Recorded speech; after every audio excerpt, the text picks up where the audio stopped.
What's up, guys? Welcome back to Newswave. So, had a fun weekend here. Overall, played Dragon Ball Heroes World Mission. I'm still kind of getting the hang of it, I think. First time playing this type of game with the card system and everything. A game's been around for quite a while in Japan. It takes a bit getting used to, a lot to absorb, but I think I am getting the hang of it. Got a chance to start SteamWorld Quest as well, which I'll hopefully talk about later on this month. Make sure you guys let me know what you've been playing as well over the weekend. And then we, of course, had a bunch of videos as well, taking a look at the joystick drifting that took place with the Joy-Con, and checking out a very cheap Switch Pro Controller alternative. As for today, we have some interesting stuff to get into, mostly because we had some breaking news over the weekend that had to do with Wolfenstein Youngblood. And Switch owners aren't going to be very happy, but I think it's a trend that's going to continue, might even get a bit worse, because I think it's either this or it doesn't show up at all on the Switch. And we also did see Steam surprisingly do something about a review bombing that was taking place for Borderlands 2. Talk to you a bit about how that might affect your Steam page and what we can see going forward from that. As always, guys, enjoy these videos. Make sure you hit the like button. It does help out. And you might as well get subscribed, because we do this every single weekday morning, 8 a.m. Eastern time. Keep you guys up to date on all the news. And then, of course, we do breaking news and stuff that takes place as well throughout the week, during the day. On the weekend, we have some fun with tech teardowns and everything, so it's a good time here. We're going to start today, guys, with Driveclub. We talked about it being delisted digitally, so you want to buy it if you've been looking at it here and there, because once it's delisted, you won't be able to buy it anymore. If you have it physically, of course, you're good, pretty much. But we got a bit more clarification, as you're seeing here on Twitter, from Paul, who actually did work, was actually doing work on Driveclub before, and is currently a game director, or the director at Slightly Mad Studios, saying, to be clear, the game, like most racing games, it is being delisted for licensing reason. Standard practice across the industry for about 5-year deals, so buy it before it's gone forever. This is something we had seen before with like Forza Horizon 2, for example, and it's just, you run up deals with logos, likenesses, and brands and everything, and usually you have a set amount of years, a set time period where it's all good and your license you're paid through, and then you run out of it. So at least it makes sense. We got some clarification there. Just make sure you pick up the game if you've wanted it or you've thought about it. Physically, you'll still be able to find it in the store after it gets delisted digitally. That's the issue we run into, of course. Physical games will stick around for as long as they can when it comes to, degrading on the disc and everything. But digital games, once they're pulled, they're pulled. Oh, and if you were like me, looking forward to Judgement releasing out in the West June 25th, you might have had a bit of a concern there when we found out that one of the characters in the game was actually in trouble in Japan for drugs. So they pulled them, of course, from all store shelves. You couldn't buy the game in Japan, and it seemed like it might get pushed back, or they could just cancel the Western release altogether. We didn't even know if we were going to be getting it at that point. But it looks like the team actually scrambled completely, and they have completely replaced that character, completely. While that may seem like an overreaction, obviously, to a lot of the world, it's a big deal in Japan if you get caught with something like cocaine or drugs.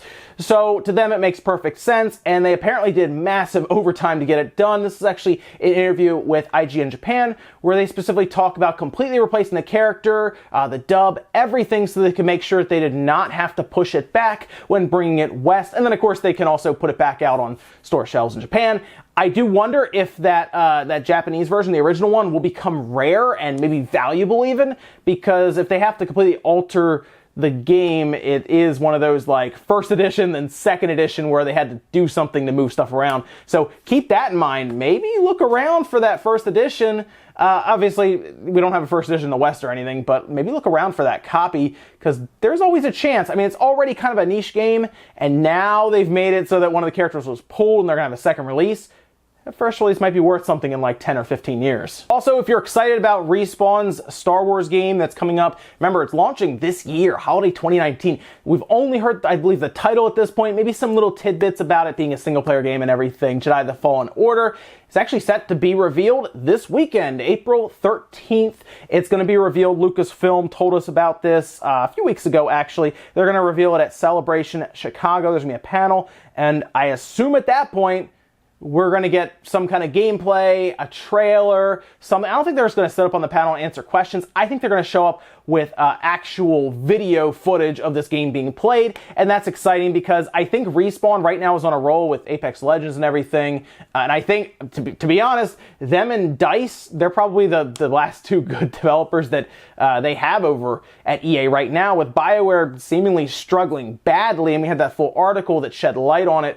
Respawn's the one to watch. They have Star Wars. They're up next. So let's look forward to this weekend, and I'll keep you guys up to date on it. I'm looking forward to it, though. My expectations are high.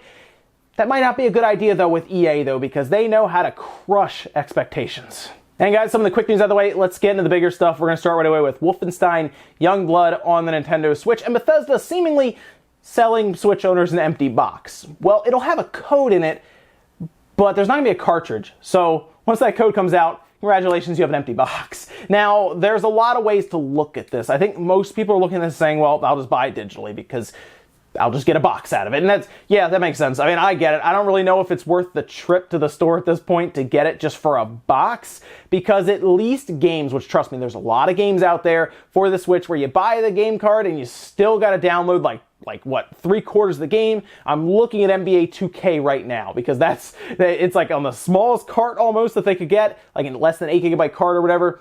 And then they make you download like 20 GB or something. So trust me, there have been bad examples of that. The difference between, and this is what a lot of people are pointing out, getting a cartridge where you still need to download data and then just a download code. The download code you redeem once, and that's it. You don't redeem it and then go, oh, you want to borrow my game? Here's the code that I used. It doesn't work. Whereas, of course, if you have a cartridge like NBA 2K19, for example, you pop that cartridge out, you hand it to them, you say, oh, you're going to have to download 20 GB. But they'll do that. They'll pop it in, they'll download, and then they'll play. That is a pretty big difference if you really think about that. And I do question them even putting a box of any kind on store shelves, but we've seen this straight up, this exact same thing with something like Cuphead. I believe PUBG did this. Fortnite does it, which is the weirdest thing because Fortnite's free to play. I know they're selling V-Bucks and stuff like that, and it comes in like they did like the winter bundle or the frozen bundle or something where they put that out and it was like a game code that gave you X amount of V-Bucks, a skin, all this stuff. But for it to be a full-on retail release, I have questions about the file size for this game, because the only way this makes sense to me, all right, is they didn't want to charge more than $30 for the game for the Switch, but they also couldn't fit it on a 16 GB cartridge. If it comes out that this game is like 26 GB, I'd look at that and I say, okay, I don't think they could realistically sell a 32 GB cartridge, right, for what, $30? That doesn't make sense. But I still don't understand why they couldn't do an 8 GB cartridge and then at least still give you the option to download the rest of the game. That at least would make it so the game card can be pushed around to friends and family, and people can borrow it, you can resell it. All of that still exists. Sure, those servers eventually get shut down and the game card is useless, but at least there's something in that box outside of a piece of paper that, once removed, is an empty box, right? You're not putting a cartridge back in there. So I don't like this option. If it comes out that this game is less than 16 GB, I think it's gonna be a bit of a problem, because Darksiders released at $30 and it uses a 16 GB cartridge. So I don't really understand why that would be the case. It has to be a large game for this to make any type of sense. The way I see it though, it should just be digital. I don't know why they need to put that, because they're just gonna confuse people. People are gonna go in and they're gonna buy this game. Maybe they just got their Switch and they're like, oh, let's pick out some games. You know what, I'll grab Wolfenstein, this new game. They'll take it home and they're gonna be like, are all Switch games just codes? Is that how this works? It's weird. Now, I think that is an extreme case, but there will be confusion at retail for a lot of people, even if they print it on the front. I don't think it's a great idea from Bethesda, but this really points out the issue we have right now with the Switch when it comes to game cartridges and their cost. That is a big problem right now. Games have passed on the Switch in the past year or two that had really nothing to do with the power gap, despite the games being bigger. It's more or less they couldn't fit on the cartridge and make it realistic for their actual like margins and everything. So this feels like it might have been a last second thing though, and that's why they couldn't do a game cartridge and have you download the rest. Weird situation overall. Not a good situation at all. Collectors, you're just getting a box, I guess. Empty box. So there we go.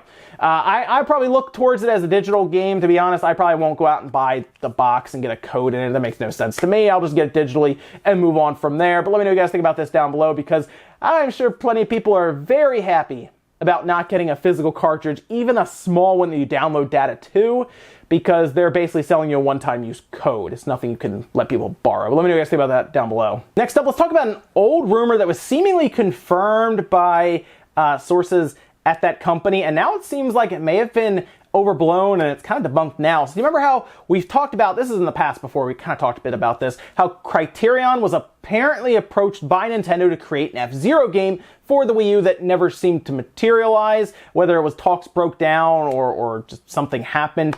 It seemed like there was some sort of thing discussed to the point where they were going to build the game and then nothing, I guess, happened at that point. It was scrapped.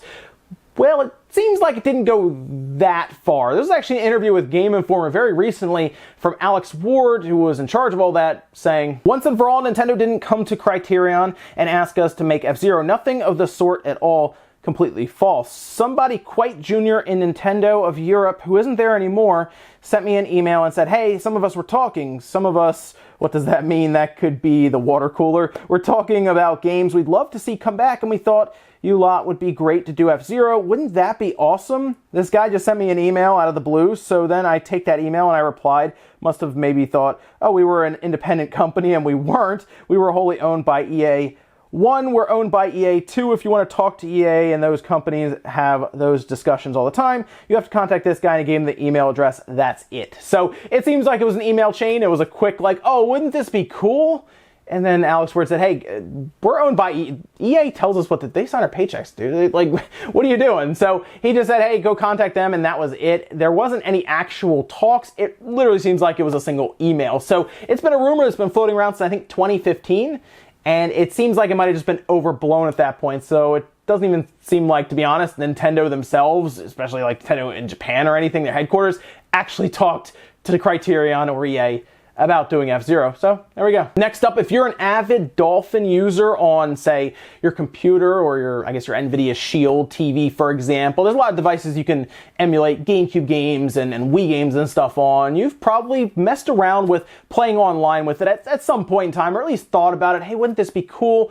It was always kind of difficult to make all that work, at least until now, because there's a really cool feature that appears to have been introduced by a user, and you're going to see kind of the page here, and I'll hit you with some gameplay footage of like a Mario Kart, for example.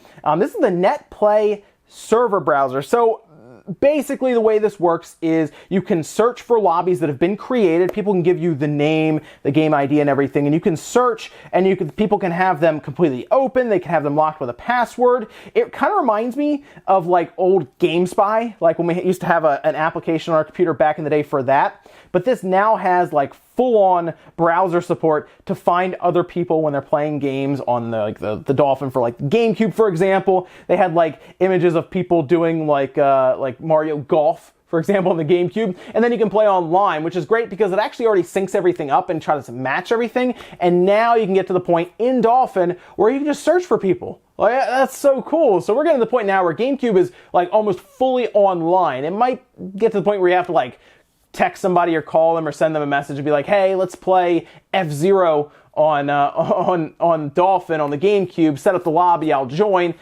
But that's really cool. Like, you can set up a lobby and everyone can play online with that. So I would like to see GameCube games come to the Switch and Nintendo make them online like we have with the NES games. But at least for now, we technically have Dolphin. In our last bit of news, let's talk about Steam actually doing something about review bombing on Borderlands 2. I was a bit surprised about this because Steam usually doesn't do a lot when it comes to this kind of stuff. But review bombing has been a problem on Steam for a long time. Generally, it's of course a combined effort from a bunch of people to go and just review bomb a game that is related to another game that they're not happy about. Sometimes it is that actual game. But in this case, it had to do with Borderlands 2, that people weren't happy about Borderlands 3 being Epic exclusive, so they went and review bombed Borderlands 2 that technically had nothing to do with it. Like, Borderlands 2 is its own game. I get it's, Gearbox, 2K and everything, but that's just a place, I guess, an outlet for people to put their frustrations. So they review bomb it to get people's attention, publishers and everything, and they, of course, all look at that and say, well, that's why we can't have user reviews. That's usually the argument that's made. I do think there should be a voice for people who want to express that, but I don't really get review bombing a separate game that is a very good game and didn't necessarily do anything wrong technically. Like, Borderlands 2 didn't just get a wealth of microtransactions added or something, right? That is a time to start dropping the reviews down like that. But for that, not really. And Steam seems to be figuring this out because, as you're seeing, Steam Database picked this one up. Borderlands 2 is the first game on Steam to make use of the off-topic reviews, marking, that means over 4,000 reviews are excluded from the rating calculation. Now, how does this work? Well, Steam actually put out an entire blog post March 15th, almost in preparation of this. I don't think it was in preparation of this, but the timing is kind of funny. And it must have worked because it sprang into action. And the way this is essentially going to work, their system is going to detect when a massive amount of reviews come in at a weird time, so an anomaly essentially. And at that time, the system will then contact, I guess, people who can review it internally on Steam's part or on Valve's part, actual humans it seems, and then they can determine if this is a review bombing that is happening. And I guess it's mostly just going to detect when, like, we could see it right away, right? Like, we could see the massive amount of review bombing that was taking place with Borderlands 2 very easily from their graph. So what they've done is they have essentially marked them as off topic. They're saying,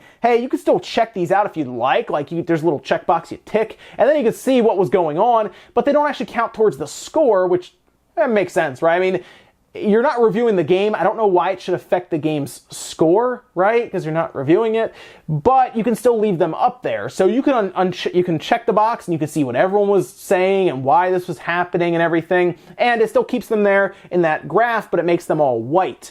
So it's a way for people to still technically be able to review bomb without actually bombing the review score, which I don't know if that still works necessarily. I mean, technically you're just posting on a message board that's right below where the game is being sold. So you can still put your voice out there. It just won't affect the negative to mostly negative or anything like that. It'll still be positive, mostly positive, but your voice is still there. So there's that. And ladies and gentlemen, that's going to do it here for Newswave. If you enjoyed this video, guys, hit the like button, really helps out. If not, hit the dislike. Leave comments down below about everything we've talked about, whether it's Wolfenstein Youngblood being just a code in an empty box.